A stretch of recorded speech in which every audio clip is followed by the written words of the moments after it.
Alors voilà, on a pris une autre petite route qu'il y a dans les arcs de Mille. Avec nos trucs couverts, là je sais pas ce que c'est, ces trucs couverts. Là.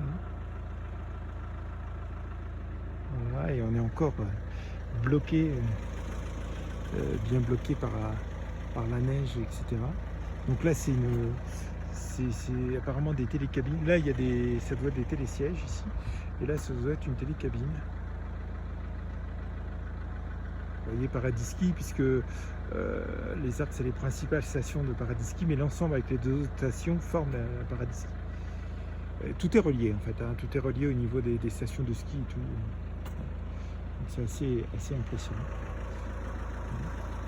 On voit bien. Hein. Voilà. Et on voit, je ne peux pas aller plus loin parce que c'est pas déneigé. Voilà. Donc c'est vraiment. Je sais pas si la dernière fois c'était déneigé cette fois. Alors c'est marrant parce que tout est arrêté. Hein. Les gens n'ont pas l'habitude, c'est calme. Puisque vous voyez bien que ils n'ont même pas besoin de faire la neige artificielle. Hein. Les pistes de ski les plus hautes sont couvertes de neige et hier donc il y a de la neige. Mais sinon je suppose qu'ils ont aussi des canons à neige et tout. Donc voilà. Voilà. Donc c'est une autre route et j'en ai encore une autre à prendre, mais j'irai pas loin parce que c'est vite pas déneigé. Voilà. Donc je vous dis à tout de suite.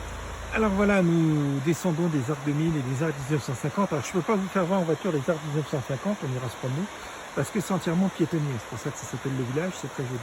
Et une des cascades qu'on a en cours de route, qui vient de là-haut, des sapins qui descend. Voilà, qui descend là, je ne sais pas où elle passe d'ailleurs, je voudrais bien le savoir, parce que j'avoue que je suis assez étonné, et ça passe où?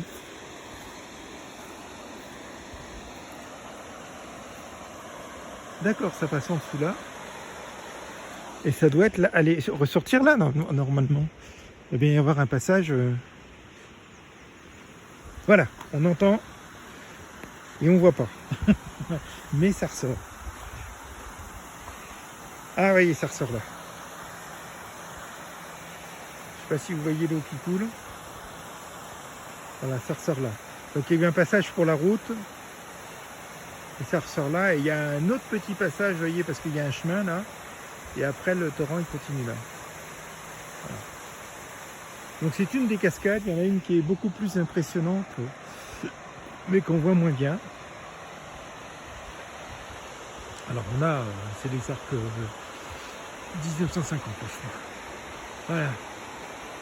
Les arcs 1950 qui en fait sont, je pense, sont construits sur une espèce de grande dalle de béton qui sert de parking. Et c'est entièrement piétonnier. Voilà. Donc c'est bourré de torrents partout, on voit bien avec la neige et tout, qu'il y en a pour un bout de temps que ça fonde, et ça alimente effectivement tous ces petits torrents. Il faut savoir qu'une bonne partie de l'eau, une partie de l'eau aussi est captée pour alimenter la centrale qui se situe en bas. Et l'eau retombe dans l'Isère, donc elle retombe là où elle devrait retomber, simplement elle n'alimente pas les petits torrents que devrait y avoir normalement, puisque c'est capté. Vu la dimension des tuyaux, je suis curieux si on peut visiter, bon évidemment pas en ce moment, avec le plan Vigipirate, mais si on peut visiter un jour la centrale électrique, je ferai. Vous savez qu'il y a beaucoup de production d'électricité dans les Alpes, hein, de nombreux barrages, et puis des captages d'eau comme ça. La SNCF en a d'ailleurs, puisque la SNCF produit dans les montagnes en partie son électricité. Voilà. Donc j'étais parti là-dessus, donc effectivement les torrents sont quand même moins alimentés du fait qu'il y a ce captage d'eau qui finit par retomber dans l'Isère de toute façon, puisque la centrale est construite au pied de l'Isère au plus bas possible pour avoir la plus haute différence d'altitude possible, pour que l'eau ait la plus grande force possible pour faire tourner les turbines. Voilà. Mais donc c'est capté à ces hauteurs-là. Voilà, donc je termine sur cette cascade. Vous voyez, il y a encore beaucoup de neige. Hein. On doit être à 1930 ici, 1900-1930, et vous voyez qu'il y a encore de la neige. Évidemment, les endroits qui sont peu exposés au soleil sont plus enneigés. Voilà. À plus. Alors voilà. Ah, vous entendez peut-être encore le torrent, la cascade. Donc c'est photographié de l'autre sens. Donc je sais pas, il va falloir que je regarde sur une carte. Ça c'est une station de ski parce qu'il y a un village station de ski là, il y a les deux.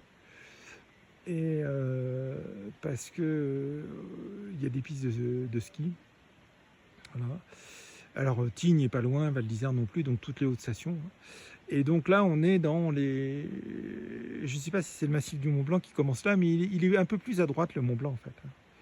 Là, donc là on est dans les hauts sommets, des sommets qui sont entre 3005 et 4000. Sans problème. Puisque le plus haut sommet de là où la ville où on habite est plus de 3800 mètres. Voilà. Donc c'est, alors ce village-là, je sais pas ce que c'est, mais il y en a d'autres qui sont à cette hauteur-là un peu plus haut. Et hier, les découvertes de neige. Voilà, voilà, voilà. Donc, vous voyez, c'est vraiment magnifique. Et je vous assure qu'il fait pas chaud à cette altitude-là. Voilà. Donc on entend le torrent, donc avec des aiguilles magnifiques. Hein. Je ne sais pas où est l'aiguille rouge, puisqu'on peut y monter en téléphérique. Et toujours les implantations, je ne sais pas si vous voyez un petit peu les installations, les télécabines, etc. Voilà. Et en haut, les immeubles de la station 1950. Ah, c'est absolument magnifique. Ces paysages, je sais que les Alpes sont des montagnes jeunes, hein, je vous l'ai peut-être dit, c'est le résultat de la plaque africaine qui passe en fait sous la plaque d'Europe, sous la plaque eurasienne, et ce qui donne à la confrontation des deux plaques l'émergence de montagnes, alors les Alpes d'un côté, les Pyrénées de l'autre, qui sont des montagnes très jeunes et qui seront amenées au cours des millions d'années qui viennent à être certainement beaucoup plus hautes que l'Himalaya actuellement. Mais l'Himalaya monte toujours, puisque la plaque indienne s'enfonce toujours sous la plaque eurasienne.